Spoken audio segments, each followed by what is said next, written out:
Hello guys, welcome back to my YouTube channel. This is me Mohammed Asnan. Welcome back to another video.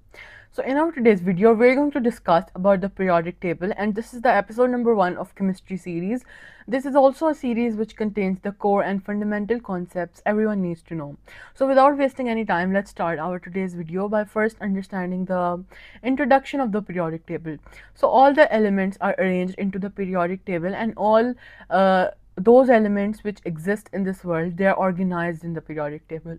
So as the search for different patterns in chemistry began in the 19th century, that resulted in the arrangement of the modern periodic table we know today back in the 19th century. So firstly, let's start by understanding some of the keys you need to know related to this topic. So do you know how the elements are arranged in the periodic table? So they are arranged in groups and periods. Each horizontal row is known as a period, whereas each vertical column is known as a group. As you can see in this image, 1, 2, 3, 4, 5, 6, 7 are all the periods which are arranged horizontally, whereas the columns, the vertical columns, are the groups, and the first group is known as alkali metals, the second one is known as alkaline earth metal, and the third group is usually the boron group. Now you might wonder that the transition elements are also numbered as groups, but we don't count them in the counting of groups, and we consider the third group as the boron group, which is also known as the boron family.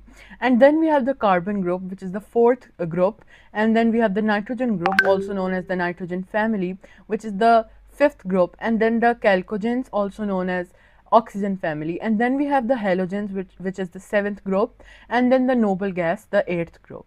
Now let's start by looking at some of the trends which are there in the periodic table.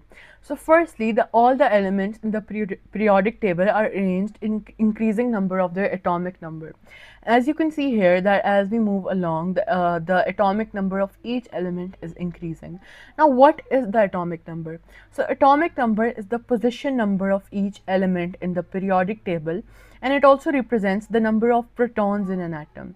So basically the atomic number is the number of protons in an atom, and since a neutral atom has the same number of protons and electrons, so the atomic number also represents the number of electrons.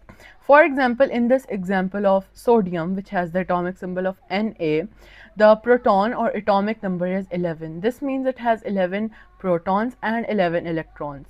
But the mass number is 23. What is the mass number? So the mass number of an atom is the number of protons plus the number of neutrons in an atom. So in this case, sodium, the atomic number is 11. So the number of protons and electrons is 11, as we know. Now to calculate the number of neutrons, as we know that mass number is the sum of protons and neutrons, so we will do 23 minus 11 and we will get 12, which will be the number of neutrons in a sodium atom. Now, since neutrons are neutral, they can be more or less. It won't affect the reactivity of an element, since they don't take part in chemical reactions, and they are neutral and they don't carry any charge. Now let's look at some other trends in the periodic table. Now first comes electronegativity. So electronegativity means the atom's ability to attract or lose electrons while bonding. Bonding will be discussed in detail later on in this series. So as we go across a period in the periodic table, the electronegativity increases because atoms have higher nuclear charge and smaller radii. And the electronegativity of an atom will decrease as we move down a group, because valence electrons are farther from the nucleus and they are less strongly attracted. And then comes metallic and non-metallic character. So as we know that on the left side of the periodic table there are all the metals, and then on the right side lie all the non-metals. So metallic character decreases as we move across the period and we go towards the non-metal side, and elements become less likely to lose electrons, while non-metallic character increases as we move across the period. As we go down a group, metallic character increases because atoms more readily lose electrons and metals have the tendency to lose electrons. Now, some of the elements are metalloids. Metalloids are elements with properties of both metals and non-metals, and they are in between metals and non-metals. For example, boron, silicon, and astatine. So next is atomic mass. What is atomic mass? So atomic mass is basically the mass of a single atom, and we can calculate it by the combined mass of its protons and neutrons, and it is measured in the unit AMU.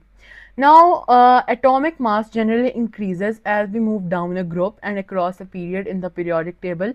As more protons and neutrons are added, as the atomic number increases, this means there will be more protons, so the atomic mass also increases.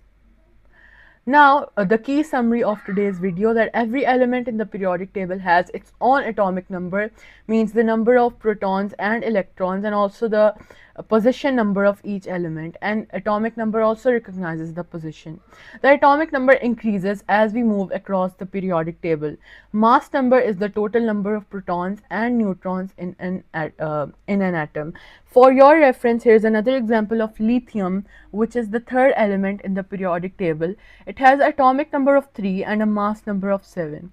So we know that the protons are 3, the number of electrons are also 3, whereas the number of neutrons we will calculate using 7 minus 3, which will be 4.